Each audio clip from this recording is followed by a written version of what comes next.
Fellas, welcome back to another edition of Fact or Opinion. This one's about you. Usually what happens is I put out a tweet every once in a while, once a month maybe, and I say, hey, just reply to this with your most rancid, awful, disgusting, abhorrent, just basically the worst take that you firmly believe. Usually I ask Twitter, but I got kind of sick of that, and those guys are annoying me. So instead, I asked you, YouTube. I put out this community post, and a lot of you responded, and a lot of you didn't really get the format, and some of you need psychiatric evaluation. But we're gonna get to those in just a minute. Let's take a look at what you guys sent me.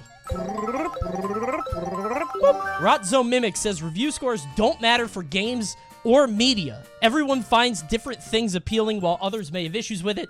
Personal example is a game I played called Christale. I don't care about that. Oh, wait, is that the time travel game? Oh, I played that. Kind of sucked. Is this a fun fact or an outrageous opinion? I'm going to go ahead and let you guys jot down what you believe. Do review scores not matter for games or media? In general? That is a tall claim. 152 of you said this is true. A little bit less said this is fake. And, on this one... No, it's wrong. I don't know why a lot of you would say that's true. Of course review scores matter. If there's no metric to at least attempt to objectively judge anything, then why are we even on this planet? What our good friend Rotzo here is saying is that let people enjoy things all the time. Who cares about passing judgment on absolutely anything ever? Which is a pretty beta take, I think. Because that just leads to a bunch of crap coming out that permeates the industry, especially if it's all shovelware. We need a way to weed out the crap, and usually that way is a low Metacritic score. I don't fully subscribe to the number equals good or bad thing, but I think it could give you a baseline. You guys ever follow a game, like an indie game or something like that, and you look at it and you try to follow the direction, and then it comes out and it gets like a 7, and you're like, looks exactly like I thought it would. You could also see if a game's going well and then it just dies. Something that you were excited for. Maybe you wanted to play Mighty Number 9, and then everybody's saying 4, 4, 4, 3, 4. You're not gonna get Mighty Number 9. Nobody ever wanted to play Mighty Number 9. That's not true, dude. People were excited for that game, and I didn't understand it. It got kickstarted, yeah, but like, I think as updates came out, the excitement did dwindle quite a bit. People are like, this kind of sucks. Scores are important.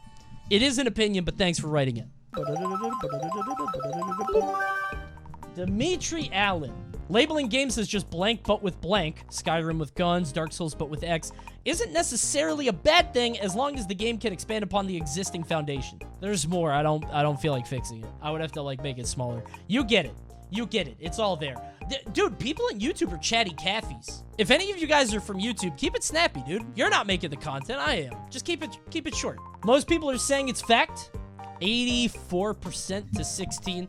And, listen, I'm not gonna hold you any longer. Yeah, this one's kind of obvious. This is true. I think it can be reductive to say this is just this other game, but with other elements. But in some cases, it's just true, right? It's kind of annoying that every open world game just gets called Breath of the Wild. But I don't think that's necessarily a bad thing to give you the idea of the game. I don't know what was so different about Fallout that made it not Skyrim with guns. I got the idea of what it was, and that actually made me want to play it, because I liked those setups. I think really all this does is put an impetus on people to make genre-defining new types of games. Although it does kind of suck that, like, Elden Ring now apparently is, like, the next iteration of Breath of the Wild. Do you think they'll take it over? No, right? I was gonna say, is everybody gonna say everything's like Elden Ring? I don't think it's reductive. Well, it is literally reductive in a literal sense.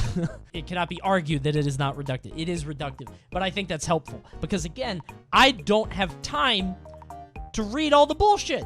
Just give me the gist. There's too many games out. I don't want to waste my time with this crap. Thanks for the fact. Boom. This is my boy Joe. If an avalanche kills someone, then nobody gets mad at it or calls it evil. This is because it's just a bunch of atoms moving in a stream with no choice. If we're only atoms, then we are also just moving the same way an avalanche does, but with a little more complex, no more free. Nothing is evil by that logic then. I'm not saying if this is fact or opinion. I'm putting this in the video in the hopes that YouTube can find out who this young man is and hopefully get him some help. This is a cry for help. So Susan, if you're watching this, please help our guy right there, Joe Lar. That's not a normal thing to say. He's based. But I need to bring the chat up. Now this is a plea for Jeff Bezos. Jeff Bezos, do you see Bumbus in the chat? Go get that guy too. This needs to be a joint effort for the youth of our nation. YouTube and Twitch together at last. Please fix the youth of this country. Ooh, okay. This is not a gaming one, but well, kind of a little bit if you think everything's a roll. Charisma is the only skill that directly matters to success in a modern society. Skilled workers are frequently underemployed, while skilled persons flourish. I don't like the way you said that. You can succeed with no skill and high charisma, but high skill and no charisma will always fail. Therefore, it should be taught and trained as a class in school. Toad is in the way, but it says that you should learn charisma in schools. It's like dead even, dude. Is charisma the only useful skill? Depends what you define as success, I think. Do you just mean, like, able to afford stuff on your own? Have a house, a family, kids, you know? I think it depends. Most people are saying it's an opinion. And, you know, it is, but it's not as much as you would think. The thing that damns him here is this word. Oh, I broke it. I pulled this off. I thought I broke it. I got so scared. This is the issue. I'm gonna tap it so it turns white. Only? Michael, it's not the only skill. However, charisma, I've always said this, charisma is a cheat code. Charisma makes everything so much easier, dude. It really does. It's not the only thing that you need, but it's something that makes the rest of your life so much better. I used to work at an office, okay? I worked in a big corporate building, and the amount of people that were liked but did not do their job, astronomically high. Were these people successful? Depends on your definition, right? I think it's more like charisma gives you more rerolls in life. You're gonna fail more checks, you're gonna fuck up, you're gonna make mistakes, but as long as you can, like, charm somebody, you get more shots. As for it needing to be taught in schools, how do you judge that? Yeah, Thomas, he's excellent at programming, but this kid is a fucking dork. F. I always remember back when I played The Sims when I was younger, I saw the charisma stat, and I was like, how do people get good at that? What do they do? Because if you want to make your Sim stronger, he works out. If you want to make them smarter, they read. For charisma, they talk to themselves in a mirror for hours. I had a Sim that I was trying to get their charisma up to 10. Dude, he was literally talking to himself in a mirror for a week. But he fucked every wife on the block. The guy was a Casanova. He would just walk into people's houses, eat the pizza, put the plate on the floor, and make whoopee in the bedroom. That guy was a stud. Michael, if you need some help, go talk into your mirror for a week straight. Comment below how it went for you, please. Time limits such as the one in Pikmin 1, Day Limit, are a fun mechanic that should be implemented more as it pushes the player to take risks and challenges while not stressing them out too much. Pikmin had it, Fallout had it, Majora's Mask, that doesn't count. Because you could go back in time, that doesn't count. Damn, dude, this is like dead even. Should there be more timers in games?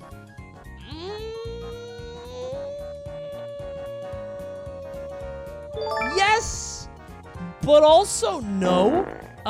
Okay, this is one of the duos. I think they should function in a way that makes you feel like they are important the first time you play them. Timers should feel like you are on the verge of something terrible happening the first time that you actually play the game. So like in Fallout 1, basically they tell you have 100 days to find this chip. It's actually very easy to find. You can find it in a week. But the point isn't that it's putting you on a time limit. It makes you think you're on a time limit. Dead Rising is the opposite. I hate Dead Rising, dude. Dead Rising actually puts you on a time limit, and it's annoying because I don't want to play the whole game multiple times. I think the goal of a timer should be to make things feel like they're urgent, like there's imminent danger and doom around the corner, but it shouldn't actually happen. It should just make you feel that way. There should be a level of urgency in a game. It just shouldn't be handled poorly, which is why it's both, right? Because, like, this is a fact. It's true that it's a cool mechanic, but usually it's bad. FNAF? That technically is a time mechanic. Those are just levels. No, it kind of makes sense. No, it is a time limit, because if you use too much of it, early, you can't use it later. So it does feel dangerous to keep the door closed when you're not supposed to. That's interesting. It is different. It's not like you're playing the game and you have a certain amount of time. It's more like the time is the game. So that is different, but that's still kind of neat. I don't know. I like the idea of more timers, but I would like more Fallouts and less Dead Risings. Model bubbles. Oh, hell yeah, dude. Model bubbles. Spaghetti is the worst pasta dish, hands down. It's way too bland compared to other dishes. Lasagna/baked ziti is the same concept of tomato sauce and noodles done infinitely better. Spaghetti is carried by meatballs and on its own is outclassed by mac and cheese, as well as other noodle dishes like fettuccine alfredo or lo mein. Just get lasagna. I hate YouTube voters. Remember, all of this came from YouTube. So this is a different audience, right? This isn't like my Twitter or people like that. This is people who specifically watch the YouTube videos. Whether you think that's younger or older, you could come to your conclusion. Most people are saying that spaghetti is actually great. Unfortunately, he's right. Spaghetti sucks. I think Model Bubbles is actually the adult here. I think Model Bubbles is actually a grown-up, despite the picture. I've had so many different types of pasta that, honestly, spaghetti is so mid now. I don't get the point of it anymore. Penne is better. Angel hair is better. The little bow ties are better. Mac and cheese. Like, it's actually just better across the board. The question is worst? Find me something worse. Hold on. 27 types of pasta and their uses. You really want to go down this road? Spaghetti's worse than angel hair, I think. Because angel hair at least goes full send on the thinness. Bow tie, delicious. That might be my favorite. Bucatini, a little bit too fat. I'm not really a fan of bucatini, but probably still better. Ditalini, they're so cute. Fettuccine is amazing. Fusilli is great. It's all twirly. Macaroni is delicious. Manicotti is excellent. Oh my god. Tortellini's good. Yeah, I don't need to keep doing this. Spaghetti's the worst one. You only like it because you're attached to it because it's what you ate as a kid. Spaghetti is the easiest one to give the kids because it's not going to choke you. But it's time to grow up. Fat Yoshi Man is spitting. Now, I'll give him a pat on the belly. Good job, young man. Well done. If you told me as a grown person that spaghetti was your favorite pasta, I would judge you. I actually would. Like, no bit or bait or a joke here. I actually would be like, do you just eat your mom's pasta? Have you gone to, like, someplace fancy, like Olive Garden? I don't know. Jules ya Bulls. I think the worst crime a game could do is to make mashing a key aspect of the game's mechanics. I already paid for the game. I don't want a new controller as well. A few people said this, actually. I saw this a few times. This was just the first one that I came across when I was looking. A lot of people are focused on this worst thing. Guys, let's not dissect it word for word. That's not what we do here. The worst crime a game could do is induce a seizure, I think. What is the worst crime a game could do? Mine for Bitcoin? Collect your information? Kill you? How does a game kill you? It induces seizures. There was a game that doxed people in their IP addresses before. Yeah, Dark Souls. Dark Souls did that. Recently. I don't know. I'm actually curious. Hey, while you're watching this, comment below. What's the worst crime a video game could do? We're all thinking, like, right now in the moment, but it's hard to improv it. You're on YouTube, so you have time to think this up. Think of what the worst crime a video game could do is. I'm gonna heart the worst one. Whatever the worst one is, I'm gonna heart it below.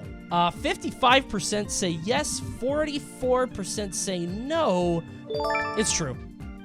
It's a fact. That's real. I actually remember when Ultimate came out. I remember thinking, I think it's really cool that mashing is a central part of the game. You are one-to-one empathizing with your character, sort of like an empath would. Your character's stuck in the ground and you have to struggle to get them out. I think that's kind of neat. By year 3, I'm sick of it. I never want to touch my controller again. To make it a central part of the game is a disaster. There are a few games where I've liked it. In Metal Gear Solid 4 and in Metal Gear Solid 1, there are 2 specific parts where you have to mash really hard. Those are cool. Mario Party is great because it's just a mini game. If it's not tied to the core gameplay loop, I like it a lot. But I'm not a fan of mashing as a central gameplay mechanic. But I also can't think of it happening that much, so... This is a fact. The word worst is a little strong. I think there's probably a worse crime that a game could commit. What's the worst thing a game could do to you as an individual? Like, the most harmful thing a game could do. Because I actually want to know what it is. Addict you? Oh, dude. Yeah, League of Legends did that to me. 10 years of my life down the drain because of that. That's a good answer, actually. Default. We are lucky that Illumination is the studio making the Mario movie. Their movies are known to have good animation and simple plots, making them perfect creating a fun, authentic movie for the Mario franchise. Also, their movies are always successful, and because of that, the movie will bring more fans to the franchise. I don't know who's not a fan of Mario already. This is obvious bait. I think some people feel this way. I don't think it's bait. Illumination made this account /comment. I don't think it's Illumination. I think it's a minion. I think Gru sent a minion to do propaganda. All right, so I'm not going to spend a lot of time on this because I think we all get it. It's not true, obviously. But then again, who else could handle this, right? Who else could be the studio to do this? Disney isn't going to touch it. Pixar? No. Sony Animations is worse. DreamWorks? Come on. Mario like this? This summer, things are about to get super. Ghibli? Huh? Studio Ghibli is not making Mario. Wes Anderson. Oh, dude, I would kill for a Wes. Dude, I just watched I Love Dogs the other day again. Good movie. Wes Anderson's style would be so funny for Smash Brothers. There would be two precocious toads that try to take down Bowser. Peach is kidnapped again. Yes, I noticed. We should really do something. Should I call Mario? Yeah. That's Wes Anderson dialogue. Tim Burton? I actually would love a Tim Burton Mario movie if it had no CG. All practical effects, like an Edward Scissorhands type beat. Anyway, yeah, I don't think this is true. Let's get to the point. I don't think this is true. I think you're a minion who somehow got onto Gru's computer. You little rascal. You know that's not yours. I hate Illumination, bro. It's gonna end in a Toad dance party. Probably to a new Justin Timberlake song. I think they've gotten better. I don't watch them because I'm a grown-up. But I hear that they've gotten better. I just know that I watched Secret Life of Pets. And I wanted to sew my eyes shut. They're gonna have some Mario-themed dance, though. I don't know what it is. Do the Mario? No. You think they bring that back? Anyway, no. This is not gonna be a good movie. Nail cereal. Ugh. Critical hits and other random elements are almost always detrimental to the experience, except for games that are actively built around this randomness like roguelikes. Critical hits in general. Cringe? I need you to hear me out. This is true. Maybe it's because I don't play JRPGs. Maybe it's because I just finished Earthbound. I don't like crits in games. They piss me off. I was playing Earthbound, and I was cheating constantly.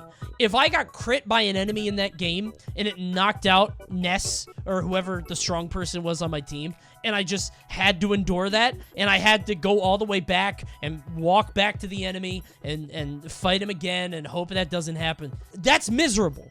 I like crits if I can crit. If the enemy can crit, don't like that.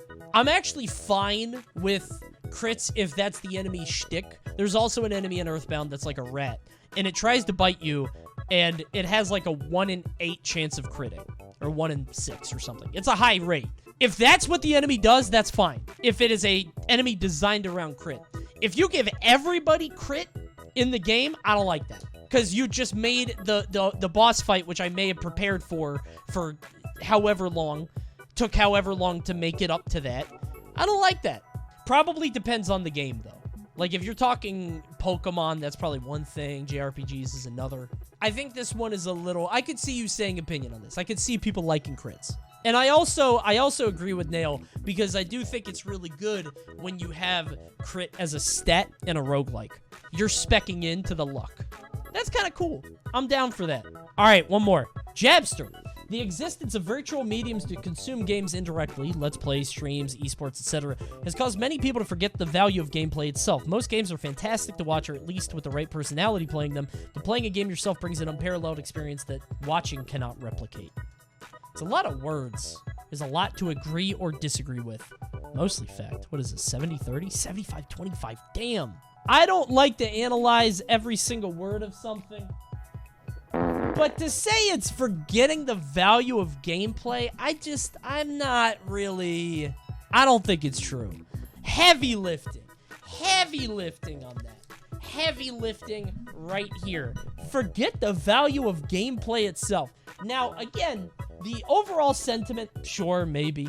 I see a lot of people who say that they would rather, just watch a movie of a game or like all the cutscenes strung together. I think people understand that there's nothing like playing a game for yourself. I think the bigger problem are the games that are coming out right now which are largely cinematic and have so many cutscenes and elements that you don't necessarily have to play. Younger people don't get the difference.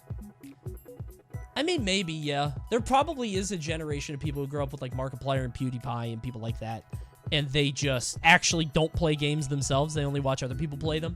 I mean, they probably still do play games. They just play Fortnite. And they watch streamers play the rest.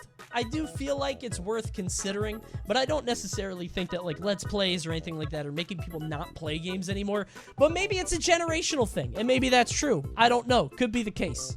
Thanks for watching. I hope you guys enjoyed the episode. Did you make it onto the show? If not, you should try harder next time. A lot of you guys tried to bait your way onto the show with stuff that you knew that I would agree with. Don't do that. I'm not going to pick it. I only pick the good stuff. Comment below what your favorite thing was, and maybe your own feeling, and maybe I'll like it, or maybe I'll heart it, or maybe I won't. I don't know. But for now, I'm going to say bye. Subscribe to the channel. Bye. But oh, I got to get chat here. Hold on. There they are. All right, chat. Say bye, YouTube. Goodbye. Bye. Damn, dude, Bacon Wings actually got a primetime spot in the outro. That's crazy. Congratulations.